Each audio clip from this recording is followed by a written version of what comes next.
Salut, c'est Nathan et bienvenue aujourd'hui dans cette toute nouvelle vidéo sur l'immobilier. Donc dans cette vidéo, comme tu l'as compris, nous allons parler de la Turquie. Autrement dit, j'étais réuni en tout cas les questions les plus courantes sur l'immobilier ou sur l'acquisition immobilière dans ce pays qui est la Turquie. Donc je sais que des gens, lorsqu'ils veulent se lancer dans l'immobilier, surtout à l'étranger, ils ont sur le coup plein de questions qui leur passent par l'esprit et parfois des questions qui sont démotivantes. Donc c'est la raison pour laquelle moi je me suis dit pourquoi ne pas donc te faire une vidéo au travers laquelle je veux vraiment te répondre en tout cas en toute franchise sur ces préoccupations pour que tu sois motivé tout de suite à te lancer dans l'investissement immobilier en Turquie. Mais avant de rentrer dans les détails de cette vidéo, je te conseille de t'abonner en activant la cloche de notification qui est juste en bas. Active la cloche pour que tu sois tout de suite alerté sur les prochaines vidéos qui seront publiées, que ce soit sur l'immobilier ou sur l'investissement de façon générale. Et pour toutes ces personnes, encore une fois, qui ont besoin d'un accompagnement pour investir dans un bien en Turquie, qui ont besoin également des supports, de documents, de formation qui leur permettront de se lancer dans les secteurs immobiliers turcs, je vous invite à me contacter. Mon mail est dans la description de cette vidéo afin d'échanger et de vous faire bénéficier de toutes ces connaissances que la plupart des gens ignorent lorsqu'ils veulent investir dans l'immobilier en Turquie en particulier. Donc le premier point, comme tu l'as compris, c'est les questions les plus courantes sur la propriété immobilière en Turquie. On parle beaucoup de la propriété immobilière en Turquie, en particulier de la possession bien sûr d'étrangers pour des appartements, je signale, des villas ou encore des bureaux. Les gens se demandent quotidiennement comment acheter un bien immobilier en Turquie ou à Istanbul. Quelles sont les procédures requises et les documents officiels pour le transfert des propriétés des biens achetés bien sûr en Turquie? Ça c'est aussi une question très connue. Voilà, donc quel est le numéro fiscal?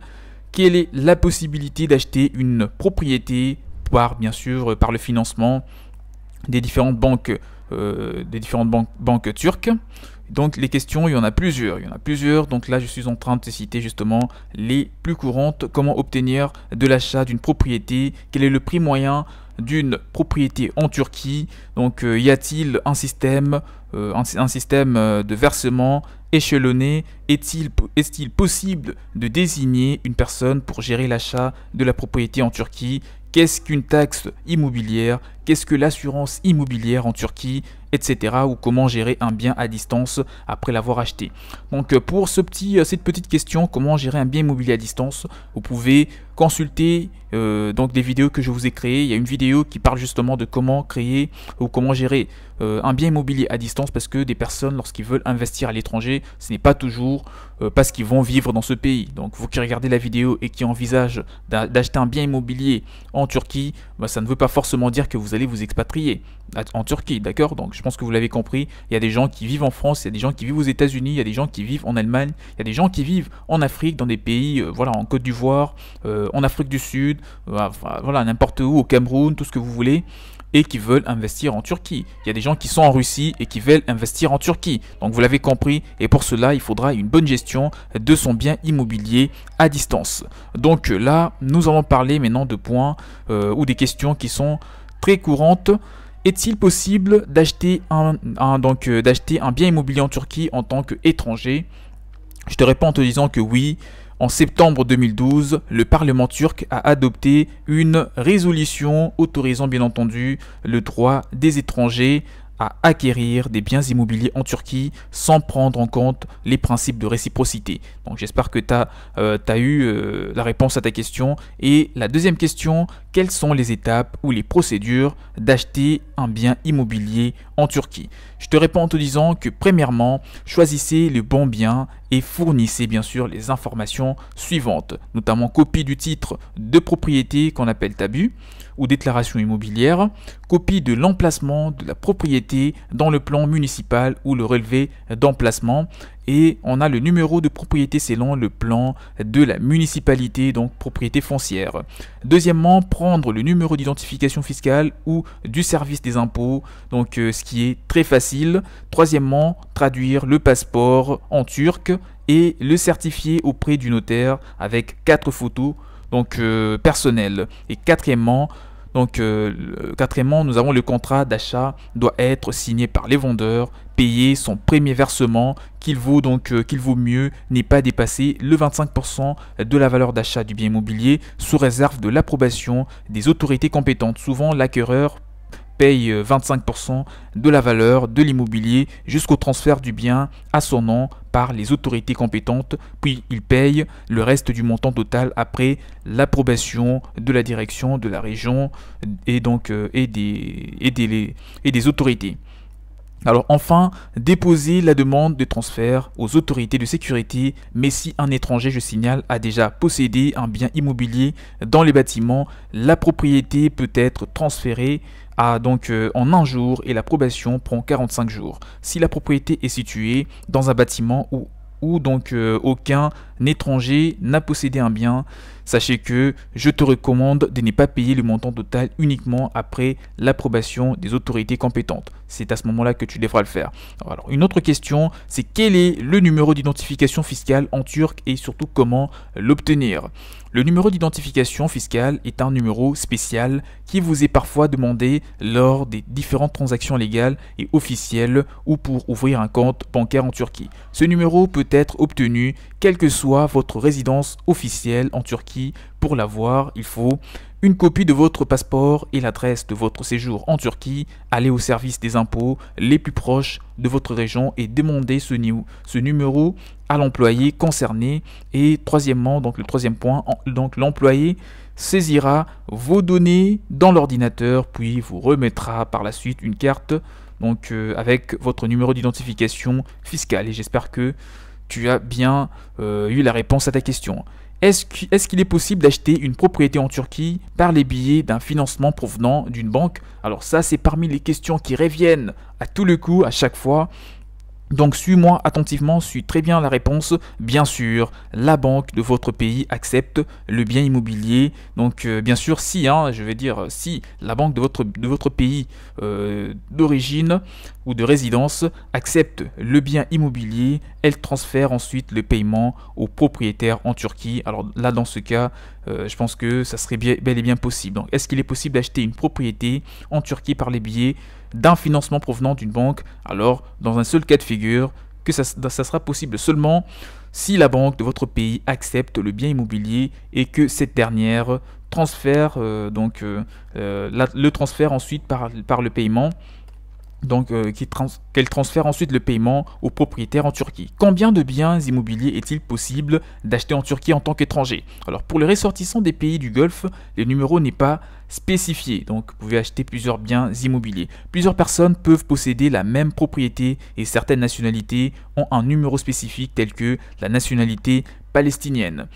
Combien de temps faut-il pour acheter une propriété en Turquie? Donc il faut combien de temps à peu près? Et ça, c'est vraiment une question très importante pour des expatriés, des personnes qui envisagent d'aller là-bas par exemple pour un séjour relativement court et acheter un bien immobilier pour revenir dans leur pays de résidence. En moyenne, de 1 à 3 jours. Il faut juste 1 à 3 jours, ça dépend. Toutefois, ça dépend de l'agence immobilière avec laquelle vous collaborez. Donc, si elle est compétente, en une seule journée, vous pouvez trouver, voire deux, trouver et régler tout ce qu'il faut au niveau de la paperasse et acquérir votre bien immobilier. Donc, généralement, ça varie entre 1 de 1 à 3 jours maximum. Une fois la demande est acceptée, le processus d'achat et de transfert ne prend pas plus d'une journée. Quels sont les documents nécessaires pour acheter un bien immobilier en Turquie? Juste le passeport. Une fois que vous avez un passeport, vous l'aurez forcément. Une fois que vous allez arriver sur place, il faudra juste un passeport pour que vous puissiez acheter votre bien immobilier en Turquie. Avez-vous besoin de visa pour entrer en Turquie? Quelle est la validité du visa turc? Alors, certaines nationalités n'ont pas besoin de visa pour entrer en Turquie. Elles peuvent rester 3 mois par an dans ce pays. Certaines nationalités exigent un visa dès l'arrivée à l'aéroport ou de l'ambassade de la République de Turquie. Dans votre pays, le visa est valide pour 3 mois et peut être renouvelé pour 2 ans. Faut-il obtenir un permis de séjour en Turquie avant d'acheter une propriété? Alors la réponse à cette question, à cette fameuse question d'ailleurs, si vous décidez d'acheter un bien immobilier en Turquie immédiatement, il n'est pas nécessaire d'obtenir donc une résidence officielle. Vous pouvez obtenir une résidence officielle d'1 an renouvelable avec tous les membres de votre famille, épouse et enfants de moins des 18 ans seulement.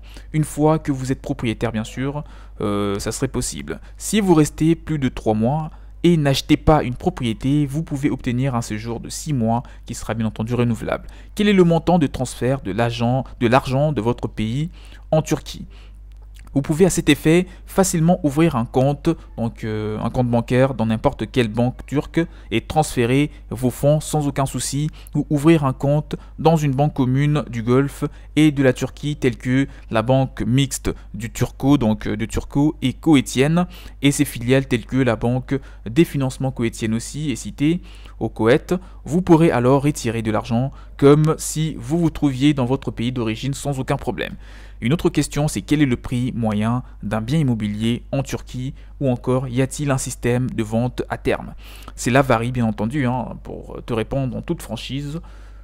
Toi qui te poses cette question, il faut que tu saches que cela varie d'une ville à l'autre et d'une zone à l'autre aussi de la ville. Mais vous pouvez posséder un appartement acceptable pour 65 000 dollars à peu près. Donc entre 65 000 et 75 000 dollars avec un système de paiement échelonné. Nous proposons, il y a encore pas mal de gens qui proposent bien entendu voilà, des aides, et moi personnellement vous pouvez me contacter comme je l'ai dit en début de cette vidéo, qu'il y a un document, qu'il y a des programmes qui ont été mis à disposition pour vous aider à investir tout en découvrant les informations cachées de l'immobilier turc. Pouvez-vous donc engager une personne pour gérer les procédures d'achat d'un bien immobilier en Turquie? La réponse est oui, par procuration et par l'intermédiaire d'une agence juridique auprès de l'ambassade ou du consulat de Turquie dans votre pays en tout cas d'origine, ou par un notaire en cas de désir de donner procuration à partir de la Turquie. Et enfin, on arrive tout doucement vers la fin de la vidéo. Quels sont les frais secondaires à payer à l'exception du prix du bien? Le frais secondaire, c'est les courtiers immobiliers qui est de 3% du prix d'achat du bien immobilier et la taxe d'achat des 3,9% de la valeur de la propriété totale. Une autre question à répondre, c'est qu'est-ce qu'est l'assurance immobilière contre le séisme en Turquie? Sécuriser la propriété contre les tremblements de terre est disponible grâce aux filiales de compagnies d'assurance internationales, renommées. Et une autre question à laquelle je dois te répondre avant de mettre fin à la vidéo, c'est après l'achat de la propriété, comment fournir des services de gaz, d'électricité, d'eau et d'internet? Comment payez-vous les factures quand vous n'êtes pas en Turquie? Vous devriez vous rendre auprès de sociétés de gaz, d'eau et d'électricité pour enregistrer bien sûr les compteurs à votre nom et payer un montant d'assurance minime. Donc il y a pas mal de gens qui peuvent vous aider, des agences immobilières qui peuvent vous accompagner afin de régler vos factures à distance sans aucun problème sur internet. Et en bonus, je réponds à 2 autres questions. Comment pouvez-vous bénéficier de la propriété lorsque vous n'êtes pas en Turquie? Vous pouvez à cet effet louer les biens immobiliers ou les proposer pour un investissement immobilier. Le locataire peut donc vous transférer le paiement mensuel via la banque sans aucun problème, et afin que tout se passe vraiment comme prévu. Alors, la dernière question, quelles sont les procédures pour vendre un bien immobilier en Turquie? Si vous souhaitez le vendre avant 5 ans à compter de la date d'achat du bien immobilier, vous devez payer une taxe selon certains segments annoncés, bien sûr, certains segments annoncés chaque année par le gouvernement turc, y compris entre 15 et 35% de la valeur des bénéfices nets. Dans les cas des sociétés, l'impôt sur les bénéfices est fixé à hauteur de 20% des bénéfices nets des activités de la société. Mais si vous souhaitez le vendre après 5 ans, il n'y a pas de taxe, cela varie bien entendu si le propriétaire est une entreprise et non un investisseur individuel. Donc on arrive à la fin de la vidéo, c'était là les principales questions qui sont posées lorsque on parle de l'immobilier en Turquie. J'espère que tu en as tiré un maximum d'informations, pas mal de réponses pour que tu puisses très prochainement investir favorablement dans l'immobilier en Turquie. Et si tu as besoin, encore une fois, d'une personne qui pourra t'accompagner dans les démarches, te mettre en relation avec des vrais professionnels ou encore te faire bénéficier des documents, des guides pratiques qui permettent de réussir dans l'immobilier en Turquie, vous n'avez qu'à me contacter. Mon mail est dans la description de cette vidéo. Laissez-moi toutes vos questions dans le commentaire pour que je puisse vous répondre et vous motiver, vous aider à investir favorablement dans l'immobilier en Turquie. N'oubliez pas, abonnez-vous massivement en activant la cloche de notification qui est juste en bas afin de ne rien rater sur les prochains contenus qui seront publiés, toujours très intéressants. Je vous dis donc à la prochaine, portez-vous bien, ciao ciao.